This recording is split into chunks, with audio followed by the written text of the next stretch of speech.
I guess for me, definitely I would recommend that you keep it, the young person or the child or the whānau at the centre of what you're doing, and never lose sight of that. I think that's key. I think it could be about also developing a shared vision. What are we trying to achieve here? So how do you go about doing that? I think it comes out of relationship. I think it comes out of lots and lots of little actions that says to each party we're trustworthy and that we believe in reciprocity.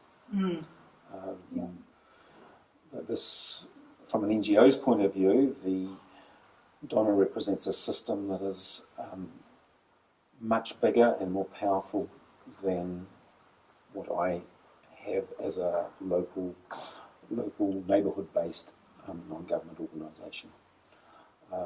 From my end, I think it's important that I have a very clear philosophy, a very clear vision,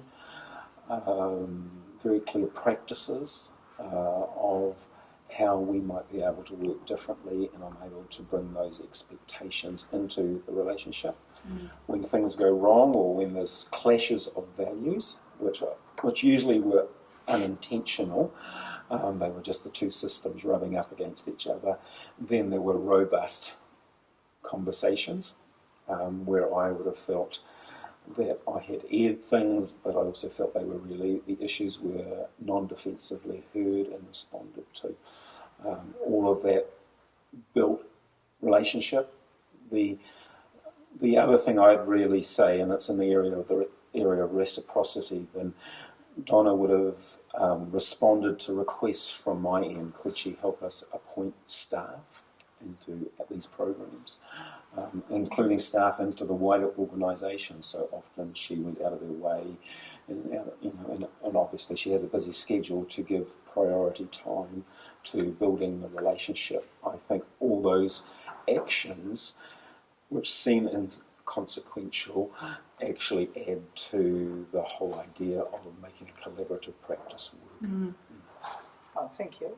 I see it as helping you, if you needed my assistance, to build that infrastructure in the community for our children, our young people and our families. That's important. That was my sort of payback and reason for being there, other than being a bit of a control freak. No. But I think that's really important. I think respect, mutual respect. Yes. Of course, we have respect for you and your organisation and what you do, the work that you do. But I kind of feel that back to us now too, which I think is really important. The staff that work at Child, Youth and Family. Yes. Because lots of people don't understand what they do. And, So I think the reality is, at the core of this is the belief that part of the problem for these young people is that every organisation, institution is working in their own unique silo. They might be doing good work in their silo, but actually the answers for these young people rely on us crossing the boundaries of the silo.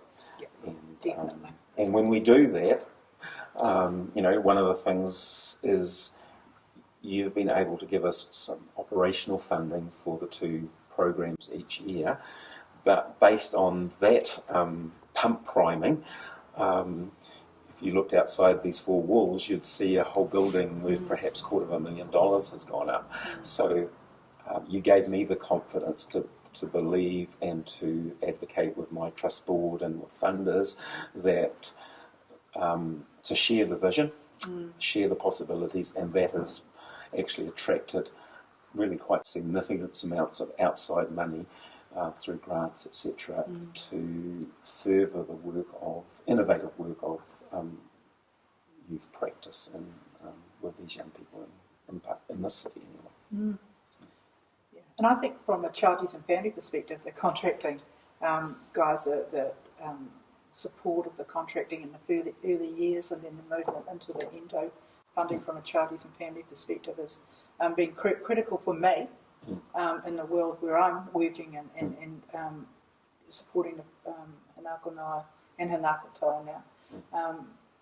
So it's about people who are have the ability to just think outside the square a little bit, understand the vision and what we're trying to do and put it into the language that needs to happen so that we do get that service.